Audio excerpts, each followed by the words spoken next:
Greetings, audience. This is an episode of Fill in the Blank where we're going to talk about a few things. More like the discovery of element 115 and a man named Robert Scott Lazar, or Lazar, depending on how you want to say it. Yeah, I mean, it's technically Lazar, but isn't it better that a man who goes to the desert to build pyrotechnics would be called Bob Lazar? Mm-hmm. Right? So for the people that don't know too much about him, what is your understanding of this man named Robert Scott Lazar? Well, from his story, and I do believe the man because he's very honest with the way that he says things. He went to MIT and a different school for electrical engineering, so he had 2 PhDs. He was during one of his events that he does in the middle of the desert, he built a rocket-powered car, which is pretty ridiculous, and somebody took note of that and put him on the payroll for an electric company, and then he went out on a plane to Area 51 hangar. Do you have the hangar number pulled up here? I'm having a blank on the hangar number. The hangar number? Actually do. It was S4. Okay, yeah. Hangar S4. And that's the one where he said they had 9 unidentified crafts. He didn't use the term alien. Some people would. Some people would say that it's just government building stuff. But either way, it had no rivet holes. It was not welded anywhere. It was just a straight-up disc. And inside, it had a seat fit for a child. And its power source, or how it propelled, was element 115, which he said he saw the craft levitate off of the ground. And this thing had a lot of mass to it. It wasn't a small craft. It's not like they could have just pulled it by a string or whatever. And from what he understood from element 115 is that when you bombard it with enough energy, it will produce an anti-gravitational field. And create what we know as a UFO. Yes, exactly. Okay, so you were actually right on the money. I'm just to give everybody a little brief down of who Bob Lazar was. He was born 1959, an American self-described scientist who claimed to have worked on reverse engineering extraterrestrial technology at a site called S4 near the Area 51 Groom Lake operating location. Lazar said that the UFOs use gravity wave propulsion and are powered by the unsynthesized version of element 115, also known as Moscovian. He said that he had to read the U.S. government briefing documents that describe alien involvement in human affairs over the past 10,000 years. Lazar claims resulted in bringing the secret of Area 51 to the attention of the public eye. This is an article not off Wikipedia. It is off a foundation site for UFOs and extraterrestrials. Yeah, I mean, he also has his own documentary, too. It's like, the guy's real. You can tell that much. His new documentary actually came out in 2018. It's called Area 51. It's UFOs and Area 51. Mm-hmm. And he was the one that gave light up to what Area 51 is, and a lot of people know the story behind Area 51. You know, that's the stereotypical base for testing aliens and all this stuff. But when people say they were stopped and asked, when they got close to this strange building, they were told it was a military vehicle experiment place, and it wasn't anything where they were working on anything to deal with aliens. But we know during the Roswell incident, which is a whole other podcast, is that goes deep down into that's where everything from Roswell got brought in there, where it went from being a crashed UFO to being a hot air balloon after 2 news articles came out back to back at the same time. Well, Lazar's responsible for bringing the secret test site Area 51 to the attention of the general public in May 1989. Lazar appeared in an interview with investigative reporter George Knapp on Las Vegas TV station KLAS under the pseudonym Dennis, and his face was hidden to discuss his perpetuated employment as a SF4 subsidiary faculty member claimed exists near United States Air Force facility Area 51. So saying that he's never even been inside Area 51, but he's worked close next to it. So in the hangar nearby, like they probably use those hangars so that way people don't have to come into the facility, and it's like we can move stuff really easily out here, you know. So before even getting down into Area 51, because that's something else we're going to have to focus completely on because there's so much information on that in general, just the fact that to believe that that we're the only ones that are out here, like, is that even a thing? You gotta have a low IQ to think that. In my opinion, it's there's an infinite universe. Why does everyone so quick to judge that there's not aliens out there, and they just want to chalk it up to it's just people being ridiculous or not grown up? It's like you have to think the stereotypical green alien and all that. Maybe that's not true, but there's definitely an evolved life form out there. We can't think we're the smartest ones in existence. It's a gray area because a lot of people want to just point and say, no, there's not aliens, or yes, there is aliens, right? So you really got to think of it in terms of, I believe there's aliens, but I don't believe X. You know, if you have that, at least you're now going to make a valid argument to people. Because if you're saying there's undoubtedly green men that came to this planet, it's like, dude. Maybe or there's undoubtedly no people that came to this planet. Maybe it's like, we're the blue motherfuckers from Avatar, jumping around with long tails and stuff inside computer systems like the Matrix. But he was actually charged with the claim of involving the reverse engineering of several flying saucers that use this certain chemical 115 to produce anti-gravitational properties.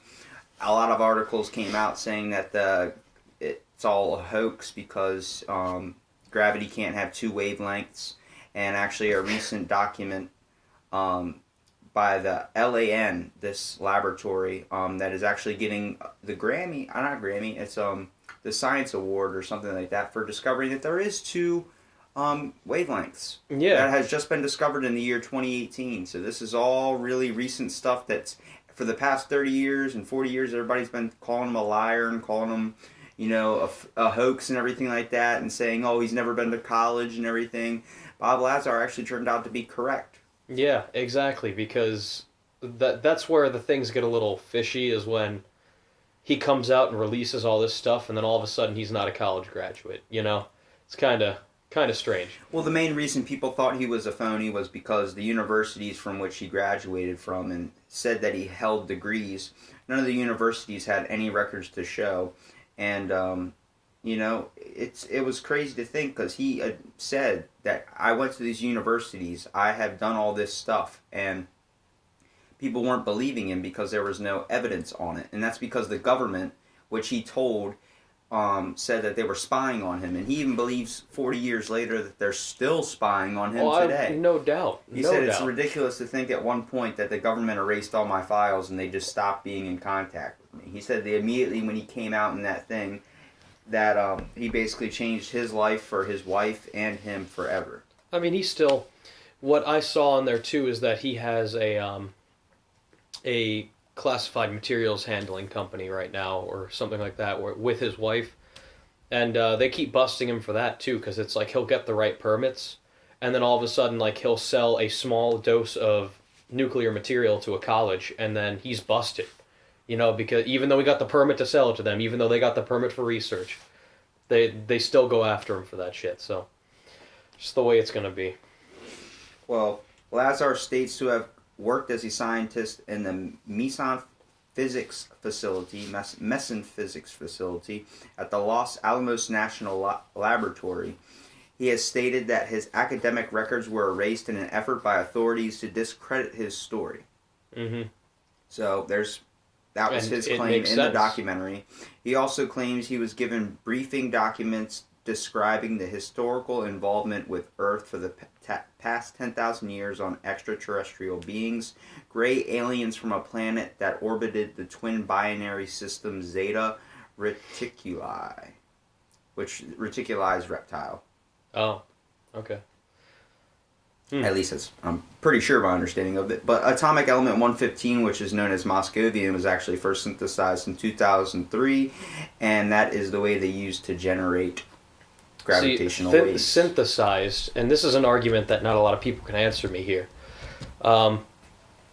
Why would we synthesize something we don't know? How and why would we go and synthesize element 115 if we don't know what it is, we don't have any original samples, and we don't know how it works? What's the same reason we go into outer space in the first place and go and do that? We're fucking curious as hell. We are curious, but there's a limit, right? We're closed off to ridiculous notions of aliens probing people's asses. I mean, how much can you learn from an ass? Is that where all our brain information is? It's the last part that everything in your body flows out of. I guess they just want the shit info. That's true, because what do hunters look at when they're hunting an animal? They look at you know what? Hey, I didn't even think of that. That's a good point. Damn. We just came to the conclusion of why they look... Maybe they're just in the ass. They're just trying to... Well, maybe they probe you so that way they can hunt you later. Well, a little bit about element 115 is... It's known as Moscovian. Is a radioactive synthetic element about which little is known. So that's straight up off the article, which about little is known. Yes, but I'm saying, we didn't synthesize rubber or plastic until we knew that there was a need and a use for it. We don't even know what this shit does, and we're synthesizing it. I get the whole curiosity thing, right?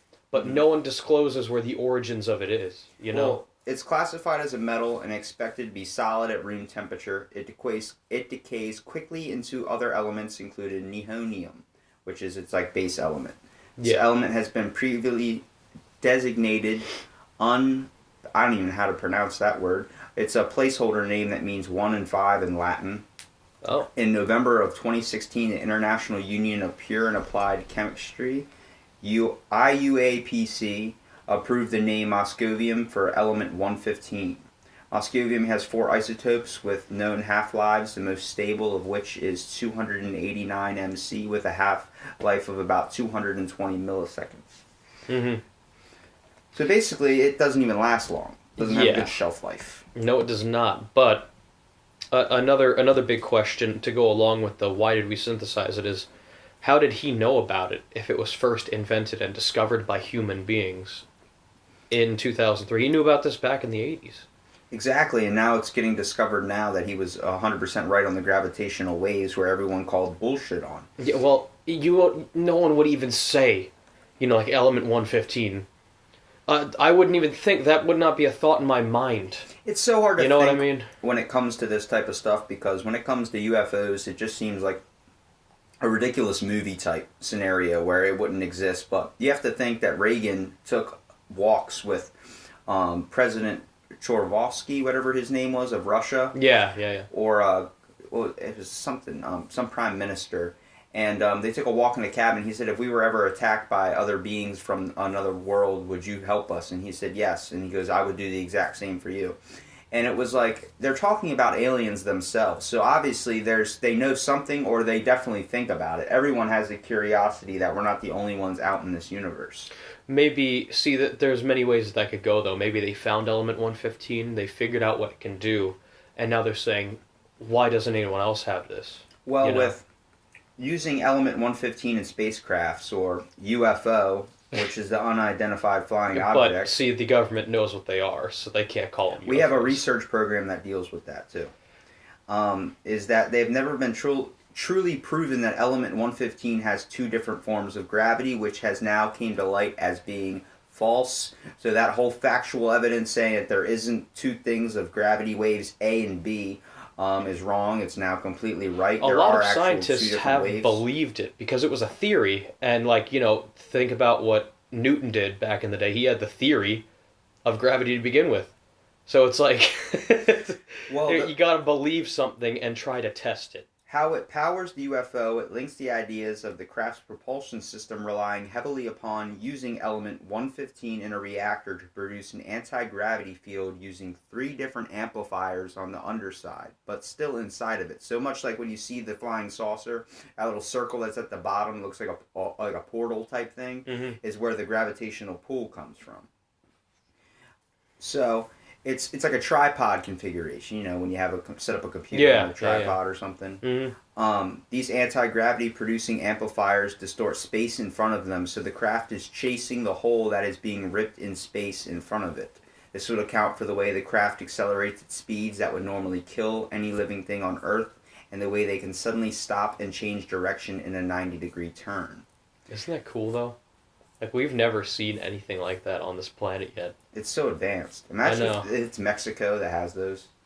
They're just, like, way ahead of us in that department. The whole time, all the Mexican scientists are already out in space, dude. We just don't even know it yet. Well, it's crazy because the amount of force that it can make a human pass out when you're in one of those jets, and it feels like you're getting sucked into a black hole, basically, because your face is like going all over.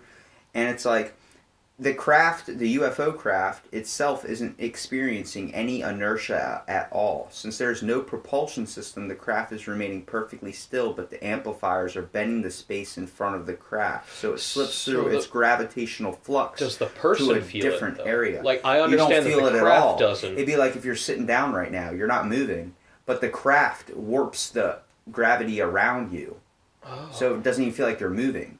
So, like, much when you're getting in an airplane, you feel the inertia of it going up and everything. You're like, oh, we're going up. And, you feel the kind of power, like, holy crap, here it goes. You feel the pressure and everything. Yeah. You don't feel that when you're in a UFO, apparently. Wow. That's the theory. 0 G's in UFO travel. Well, Bob Lazar stated that the sport model flying disc amplified the strong nuclear force of element 115 to generate the gravity field for space-time compression. Damn. He also stated that the U.S. government had 500 pounds of element 115 in their possession. The raw element 115 given to the U.S. government at S4 by the reticulin EBEs in the form of discs. The scientists at S4 sent the elements 115 discs through Groom Lake to the Los Alamos National Laboratory in New Mexico to be milled for the use of antimatter reactors. Basically, where they turn these discs into like little cones and then use them for things. But you know what's crazy is if it's so hard to create element 115 and make it like an actual thing, since it only has a shelf life of 220 seconds, how did the government get all those discs, 115 discs? Well, the 220-second shelf or life. 500 pounds of element 115. So how did they have that? Yeah, exactly. I don't know. It's the hardest thing to produce, apparently. I'm thinking that they got original samples from space, whether that be from the moon, whether that be from a meteor. Because when we reproduce it, it only lasts 220 seconds. Mm-hmm. So the fact that they have this thing that can go to Mexico, come back, be in a whole different form, get processed, milled down. It's like... We haven't perfected the synthesis yet. We can one day. Where did we get it then? I'm saying it had to have been space. I don't think we mined it on this Earth. Even though Fill in the Blank is supposed to be a factual podcast, it's hard to focus on the facts when it comes to just this is all apparently a theory that is now kind of being sourced into light a little bit. But then again, this is good because when they do start coming out with facts, you're going to be ahead of the game with your podcasts. You can be like, yo, these guys were talking about this like 3 months ago. Hopefully it comes out that soon. Let's hope. Bob was sent to an interview with a government contractor, EG&G, who apparently promoted him, and one day he was called to McCarran Airport in Las Vegas, where he was transported to Area 51 in a Boeing 727 named Janet. Used to transport the more important stuff, and the rest being bust, which even seems to strengthen the viewers, are inscribed Area 51. So after descending from the plane, Bob was taken to a checkpoint where he was asked to sign a security contract, 10 out of 10, due to $10,000 penalties, 10 years imprisonment, and giving up the right to a judge in case he reveals secrets from this location. Getting into the hangar, Lazar noticed a silver shuttle identical to the classic description of a flying saucer, the only difference being that the ship had a U.S. Air Force sign on it, confirming Bob's view that it was a government ship. And he wanted to put his hand on her, was warned he was not allowed. Area 51 is a highly classified remote detachment of Edwards Air Force Base with a Nevada test and testing range. According to the Central Intelligence Agency, the correct names for the facility are Honey Airport and Groom Lake. Though the name Area 51 was used in a CIA document of the Vietnam War, the facility has been referred to as Dreamland and Paradise Ranch, among other nicknames. Paradise Ranch sounds so that's really a creepy. little bit of information about what Area 51 is, but it's just crazy to think that the reason why Bob Lazar was apparently sent to jail for 10 years was with his workings with selling illegal fireworks, which in his business he was doing, but he also came out in an interview, and you just read the evidence right there, that he'd be facing the 10 out of 10 law, where he'd be serving $10,000 fine and 10 years in prison if he revealed Area 51. And then he ended up revealing it and then spent time in jail. So yeah, the 10 years that was set in there. That seems a little bit suspicious if he was just selling fireworks. Seems like he broke the 10 out of 10 law. It is. So the fact is that he went to prison, and the debate is whether that was because of the fireworks, as claimed by, I guess, the government, who would be trying to hide it anyway, or if it was from him releasing these secrets. I don't know which one to believe, because I definitely want to believe that he was sent to jail for releasing the secrets, because no one gets 10 years in prison for selling fireworks. It doesn't happen. Those must be some nice fireworks. Yeah, like blow up half the continent. Yeah, some of them uppers and downers, screamers, poppers, zingers, zangers, zippers, zoppers. Your floopy-doos, your schmoop schmops. Like, you can carry like 5 cases of fireworks over the border, right? And you're probably just going to get like a $500 fine. Mm-hmm. This dude's fined $10,000 and 10 years in prison. Tell me what fireworks do that to you. Come on. Have you ever shoved a dynamite stick in a mailbox? I have never. Okay, that will give you 10 years easy. Well, because a mailbox is also federal property. Oh my goodness. So that's why people do it. Yep. This podcast just went from aliens to chemicals to freaking fireworks. Dude, Bob is a chemist. And an electrical engineer. It's really just, it boggles my mind to think that there's all these government programs and, like all these secret types of things that are kind of hidden or just not known to the public eye, where you really have to kind of focus and educate yourself more on, because if you like just decide to look something up, I mean, you can look up anything on the internet, but besides porn, what are you honestly looking up that's beneficial in your life? Yeah, exactly. A lot of people don't take the time. You have limitless potential at your fingertips. No other generation in the world has ever had this. I mean, yeah, we have these devices in our, not to go off on the whole cell phone rant, but... Dude, my piece of shit phone has more RAM and processing power than my laptop did when I was a kid. That's insane. Absolutely insane. But someday we might have anti-gravitational fields coming from our phones, if they really want to keep synthesizing elements. Is that where you would want to take it? I feel like it would just go into the military route. Oh, it definitely would, but I would really like it if they privatized it, tried to do teleportation with it and shit. Badass. So, like, what can you do if you bombard it with more? If you can create a gravity well in front of a spacecraft, why can't you create a gravity well that... I mean, eventually, what if gravity, you could manipulate it so that way one place you're here, and then the next moment you instantly go over maybe a few milliseconds, you just travel along to another area. If you pump it with enough energy, it might turn into a different element, and you might be able to get that result. So if they privatize, the military is going to take control. Oh, yeah, for sure. But if they decided to privatize it, we could just have teleportation on our phones. Never know. So what's the idea of, we're getting into Bob Lazar and chemicals 115, and then we're dealing with UFOs. Mm-hmm. If there's UFOs out there, then there has to be someone driving these UFOs. Yeah, and I believe that if it's not aliens, government's very smart because they put in a tiny chip of element 115 and they put in a tiny little man chair, right? The actual crafts, if the military are flying them, or if the government's flying them, then they have like full-size chairs. They're probably bigger models, but I don't know why they would do that unless it was, okay, let's see if this guy can figure out what we have. So they put in fake parts, you know?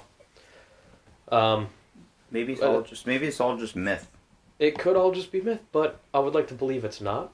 What happens if it's a hoax where it's like they want to try and cover up UFOs because the more you try and cover it up, someone looks deeper into it?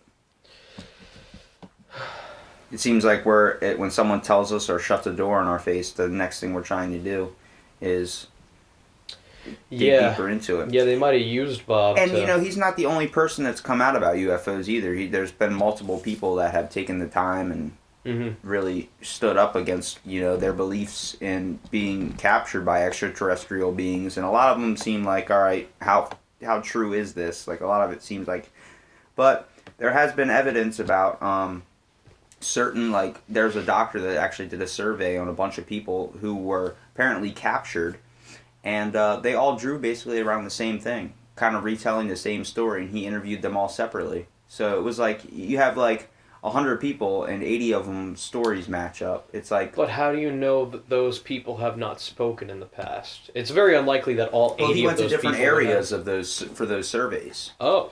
Yeah, like he went to different like states and stuff. Was this during the times of internet or was this pre-internet? Not pre-internet. Wow. Okay. All right.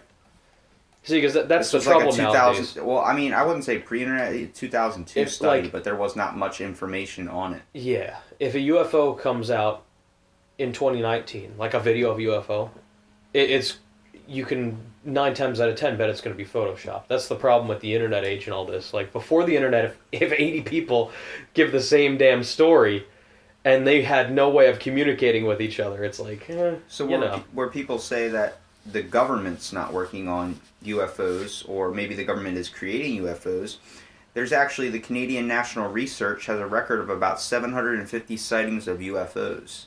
The only other official and most completely records of UFO sightings are under Project Blue Book. Project Blue Book was a UFO research agency whose headquarters were based at the Wright-Patterson Air Force Base.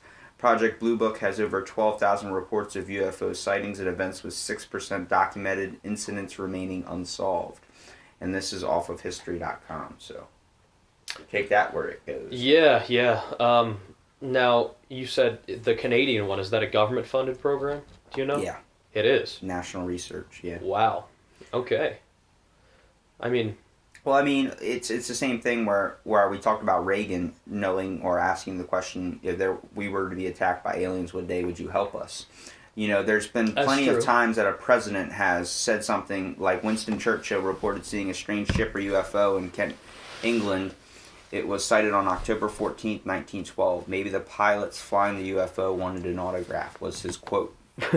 But Hillary, when she was running, said that she would get down to the whole alien Roswell incident as a joke. Now, was she saying that for votes, or does she actually believe in it too? If the alien thing is true, I don't know why they wouldn't want to share it. I mean, maybe so that way all the other nations know or don't know. But I feel like the closer we come with actual contact with them, the more likely they'll be to tell everyone. Because imagine Saucer comes down, President starts talking to him right away. Well, it seems like he knows him. It seems like a lot of the government officials are the ones that really have come in contact with a type of UFO or seeing one. JFK even talked about seeing one at one point. Mm-hmm. But the first documented account of a UFO sighting in America dates back to the year 1639. John Winthrop, the governor of Massachusetts, noted an incident where 3 men observed a luminous object flying around the muddy river near the same area of the Charleston for a period of 2 to 3 hours. Dang. A lot of people chalk up the conspiracies to just lights in the skies or just, some anomalies or nothing to see here but just a balloon. Like in Roswell, New Mexico, for instance, on July 8th of 1947, an information office publicized the recovery of a flying disc that crashed in a ranch nearby. The government dismissed the story as simply an experimental balloon that was integral to a classified program being conducted. Critics cried that a cover-up of extraterrestrials was afoot. That people were calling bullshit. Now, I'm just gonna say that maybe the whole alien thing, like the president talking to Russia about saying like, oh, if we get attacked by extraterrestrials, will you stand by us? All that jazz. Maybe that's to even throw them off the trail of we have these technologies that we are developing because we were in space first and we have element 115. Like, what if that's just to throw everyone in the world other than us off the track?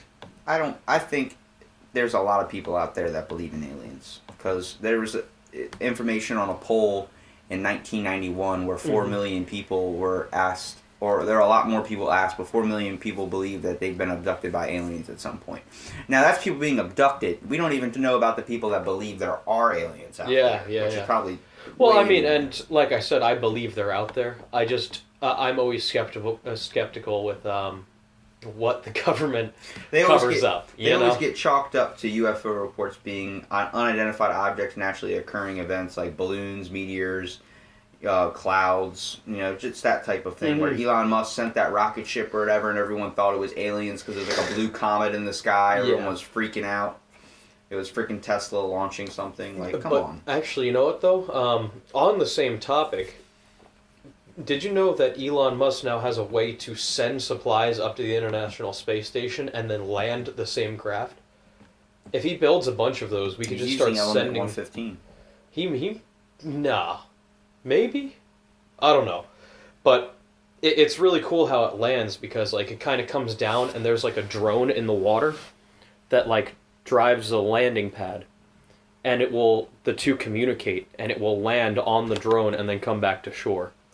It's super cool. So now we can send supplies up there, meaning if we wanted to, we could build I think we could send like 117 pounds at a time. We could just start building spacecrafts in space. Well, what we know as the UFO, there's the term in general, it's unidentified flying object. That's not the only descriptor that is for that. There's also UAP, which is unidentified aerial phenomenon, which is used by investigators. OVNI, or Object Volant Non-Identify, is another acronym used by many in Europe. Now, what does that last one mean? Identify, but it's identify, I guess you would say. Okay. Because it's not spelled like identify, it's spelled differently. So for people to think I'm mispronouncing it, you try it, because it does not look like how you would say identify. It's spelled IDENTIFIE. Yeah, my thing... And it's European, so you got to think they're definitely adding a little bit of spicy mustard to the fucking... little spice of life to their shit over there. Yeah, but it's... I think that all space travel is badass, and I cannot wait until the day that the government's like, Element 115, here you go, Elon Musk. Like, let's get this shit going. In Australia, 1966, a farmer recounted seeing a UFO rising up from a swampy area and flying off. When he went toward the area of the sighting for a closer look, he saw a circular area of flattened reeds and grass. The crop circle was assumed to be made by extraterrestrials, but investigators concluded it was a water spout. That doesn't make any sense why it would be a water spout crashed down. But the whole levitating thing is what gets me with it. Because it's like not many things just kind of go up.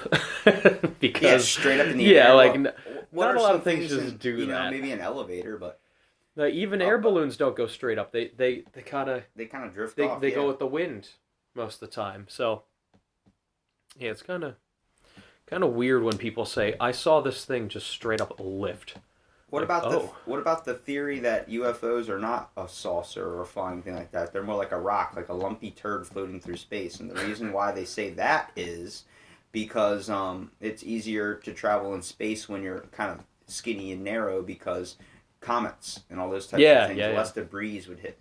You would think if you were involved in something like space travel and interdimensional spying on other creatures from another, like doing gathering research, you would want to be in the most identified ship out there. Not a giant circle.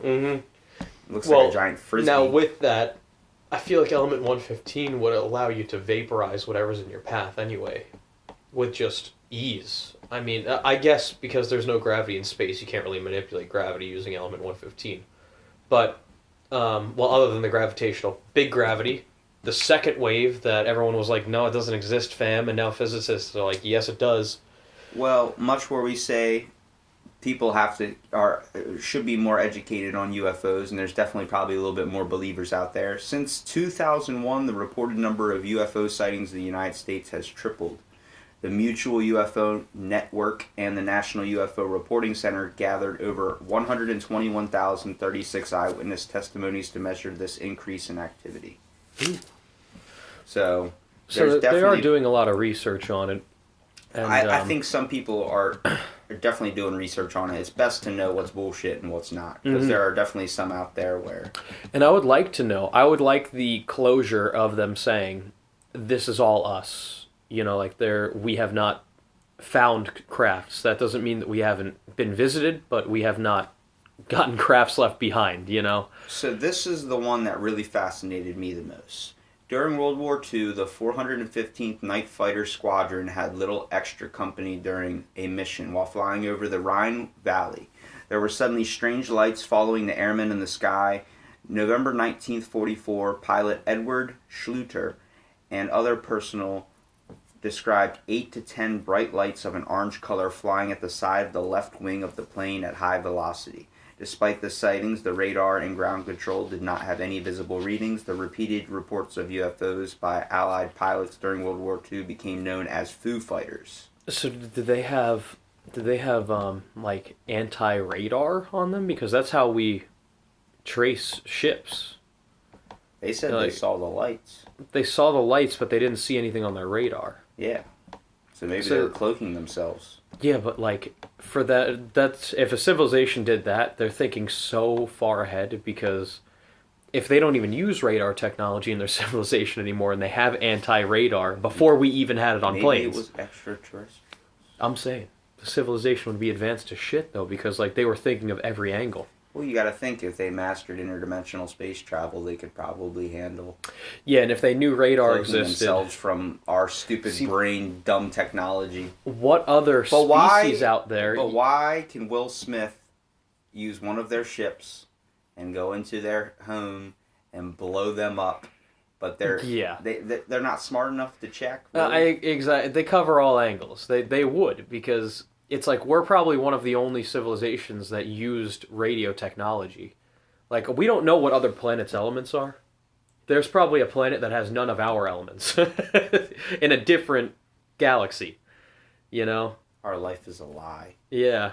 Same universe, different galaxy. UFOs exist, and we're just part of the government's conspiracy to cover it all up. Mm-hmm.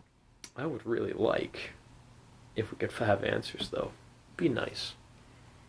Well, I mean, we're getting answers. Hopefully they'll be released soon. Well, they can't stop the progression of humans. That's just like... We're always looking out there to go in deeper and farther into something. Like, I'm sure they want to stop Elon Musk, but he's too big now.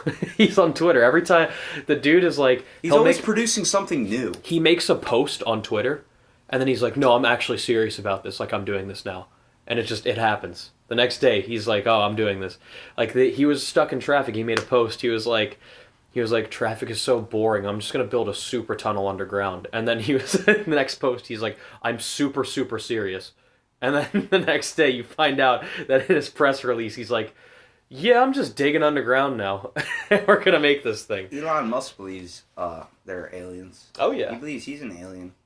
I wouldn't doubt it, but at the same time, I mean, he's actually like... He looks very human, you know? Not really. I think he looks like a reptile. I think he looks pretty human. Now, if he is a reptile, that would explain why him and Grimes broke up. Do you know who Grimes is? Yeah. Okay, on that, we're going to end the podcast. Thank you, everybody, for tuning in to this episode of Fact or Fiction with What are we? Fill in the blank. What did I say? Fact or fiction? Yeah, Fact or Fiction. That's the spin-off series of Fill in the Blank now. There we go. Fact or Fiction. Fact or Fiction. Hell yeah. Believe it. UFOs, Bob Lazar, it's coming out. Hopefully that guy gets some recognition and maybe gets those degrees back. Watch the documentary. Even though he said in another documentary that he would not ever do what he did by revealing Area 51 again because it turned his life into hell and it turned his family's life into hell. So, hopefully, we'll demand justice for this man. He made a sacrifice. If you're going to do anything, at least just watch his documentary. That's out. UFO Messiah, Bob Lazar.